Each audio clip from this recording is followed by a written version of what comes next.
Hey guys, welcome back to my channel. So today's video is going to be a little video about a couple of apps you can use to upgrade your Instagram story game. Now, I am no expert in Instagram stories, but I just happen to really love using them. I don't even use Snapchat anymore. It's all about Instagram stories for me every single time, all day, every day. But I wanted to find something I could use to make my stories look so much better. And once I found these apps, I had to tell other people about them. So they're just so amazing. So that's what today's video is going to be. Now, I admit a couple of these apps I have actually got premium access to, but they do give you quite a nice amount of free stuff to use as well. But I want to make you aware that all the stuff I can access on these apps is because I physically paid for it first. But anyway, now you guys are aware of that, let's begin. As I've just told you guys about two apps exactly the same in today's video, so I might as well start off with those apps first. So first one to talk about is called StoryArt. Now StoryArt, as you probably can see already by the home page of the most popular page, it's basically a bunch of templates you can use for Instagram stories. They're actually very clever how they're done. They make your Instagram stories look nice and clean and fancy. And I would recommend using this more for photos rather than videos. But I would recommend not using it for things like when you're going on like a drunk night out with friends, something like that, because it doesn't always look as good. As we can see by the preview photos, they do recommend you normally more use proper photography shots or professional shots than just a random photograph of yourself, for example. But you can use it for that if you want to. There's no stopping you from doing that. It just might not look as good as the photos because of the fact that you've used a photo that isn't as good quality as the photos in the preview. So these are the most popular templates at the moment, and as you can see, you can have like lots of like collages of photos. This top one here is actually very useful for Android users. As you can see, you can add photos manually as like an Instagram story. Now, this is useful for Android users because I know on iPhone you can do this. You can just add a photo from your gallery to your Instagram story, make an actual collage of it, but you cannot do that on Android. I know Android users suck, iPhone's better, blah all that, but you cannot do that on Android phones. So this is very useful for people who make like collages of like a day out or holiday or something like that and put it on their Instagram story rather than spamming people with loads of photos. This could also be a good idea to do that as well. It can also be really good for promoting your business. I think this actually is a marketing category. Another cool thing about this app, you can search what you're looking for. So I'm going to look for marketing quickly, show you guys what you can use to promote your business if you'd like to use it to promote your business. You could use it literally for any kind of business. Now the ones with video camera things on them are not actually video templates. You can get video templates, I'll show you that in a minute, but they're just animated stories. So as you can see here, it has the photos come up one after the other rather than all in one go. That can be also good for YouTubers who are promoting their merch as well, and it's just a really nice little way of promoting your business or promoting wherever you want to promote. The animated ones actually are quite nice because they keep your followers engaged a bit longer than just looking at a random photo. I'll show you now how you find the actual video ones. If I come out of marketing and I go to a video, it will now show me all the ones you can actually add a real video to. Like for example, this one is actually a collage, but you can add 4 different videos to it. So I put in a random video now. So I've got a video of my bath bomb. I used this Instagram story the other day. And you have the option of filters as well. These are the most popular filters, and you can also adjust them as well using that preset strength. You can do like different categories. Quality, blogger, Bali, selfie, scenery, cream, summer, design, warm, sunrise. And you can also flip it, like mirror it as well. You can also rotate. Yeah, you can also rotate it as well. It does crop it out a little bit as well, just to make sure it hasn't cropped out anything important. So I'm just going to put random videos of myself just to show you what you can actually do. Oh. I had 3 videos for some reason of that one, but that's what it looks like. Obviously you put in much better videos than I've done. I've just used it as an example. But with these templates, you have to have a video under 30 seconds. Make sure they're under 30 seconds before you use them. What you can do if you would like to preview how it will look on Instagram stories, you press the little eye. This shows you what your followers will see when you actually post this to your story. This lets you add text, which is good. If you press the little A+ button, you can actually add text. One of the cons I've noticed of this, if you have an animated story, for example, and has no text in it whatsoever. So for example, all these ones have text on.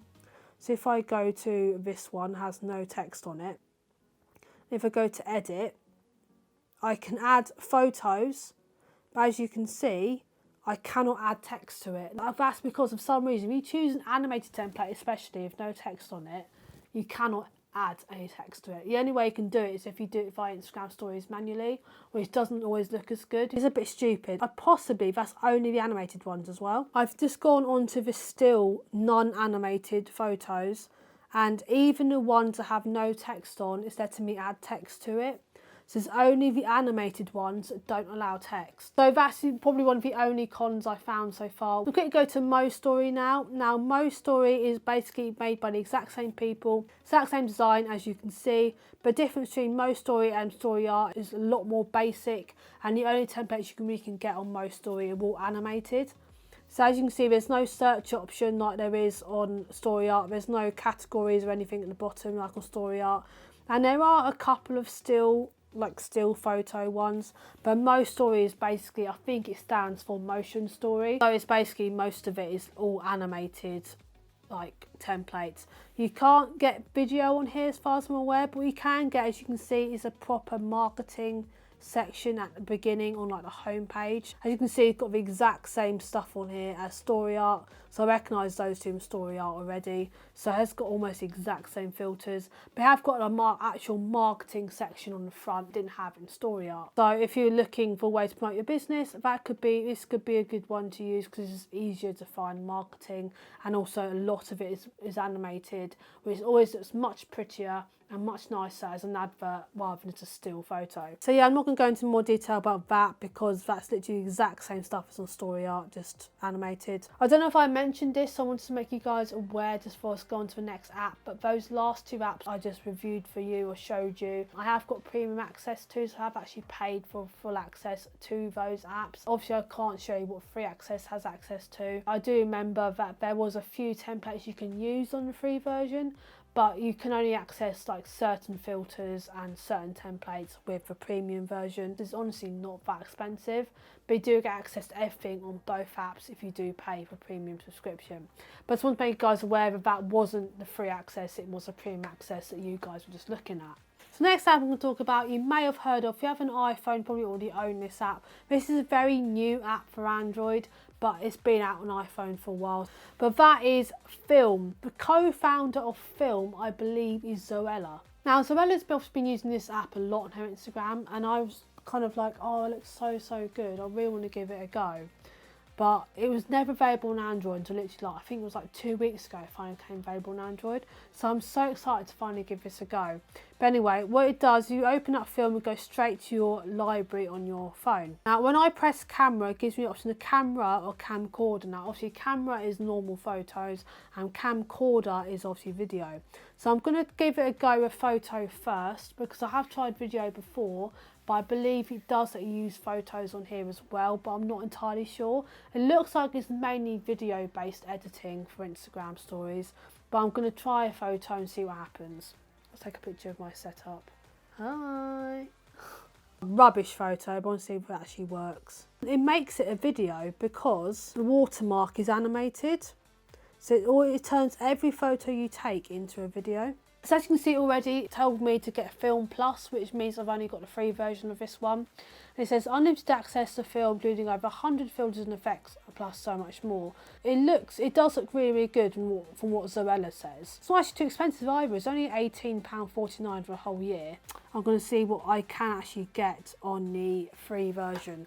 So if I go to Filmm and go to filters, and I can just do random filters. Oh, okay, so I've only got access to literally 2 filters in the free version. You have classic, which is, I don't really know how, I think it just makes things a little bit darker over time and lighter and that. You have to follow them on Instagram to unlock that particular filter. If you want to unlock that one, you have to sign up for their newsletter. Good marketing, I have to admit. If you want to get a certain effects, you have to sign up for stuff. Or you can have instant, which gives you a bit more variety in photo effects, but not a hell of a lot, I admit. One thing that's really disappointing actually is I know that they need to make money, and that I do get that, and it's not honestly not that expensive to get a Filmm Plus. I mean, £20 for a whole year, not even 20 quid, it's like £18.49 for a whole year, is actually not bad at all. But I'm actually quite impressed with that. However, I do think there should be more options for free version. For example, you can actually buy separately, as you can see here, the 16mm one, for example. If you want to buy it separately, not buy Filmm Plus, you can get this one for £2.79 for the whole pack. But to be honest, by the looks of things, because that one's £3.69, that's £1.89, £2.79, that's £2.79, that's £3.69. All these different filters, you can buy them all separately, but looking at it, it might just be easier and cheaper for you to just get Filmm Plus rather than paying for all these separate filters. But I'm quite disappointed in the fact that there's barely any filters available when you're on the free version. I'm quite disappointed for selection as well, because all the filters that they do give you aren't even that good. I don't really see myself using this one too much. It does have a little preview option for different filters, just like the other one does. It does seem like a really good concept if you want to pay for the premium version. So I would honestly recommend, if you actually really do want to use Filmm, I'd buy the premium version, because otherwise there's no point using it. And I have to admit, like, the reason why I got it, the reason why I mentioned it in today's video, is simply because Zoella uses the app all the time in her Instagram stories and in her Instagram posts, and they just look really, really good. And she often does like stories talking about new things coming to the app, and it shows you how they work and what they look like with these different filters and that, and it does actually look really, really nice. So I would definitely recommend giving it a go if you're willing to pay for it. But if you're not willing to pay for it, then don't get it, because you get barely anything on the free version. Now, the other apps I use, I would recommend getting that one instead of Filmm if you're not willing to pay, because I think you do have access to quite a few more templates and stuff you actually can use on those apps. But if you do want to pay for it, yet again, just like Filmm, it was quite cheap to pay for. But anyway, that is the end of the video. I hope you guys all enjoyed that. I found it informative. If you have used any of these apps in the past, or I've made you want to download any of these apps, then please let me know in the comments down below. That'd be really, really lovely to know if I had actually persuaded someone to download an app because of one of my videos. But anyway, if you like my content, please don't forget to press the subscribe button down below, as well as the bell button, notified whenever I upload. Also, if you have got this far, then thank you so much, because I really do need the watch times. Every little minute of view helps. Thank you so much. And I will see you guys in the next video. Bye.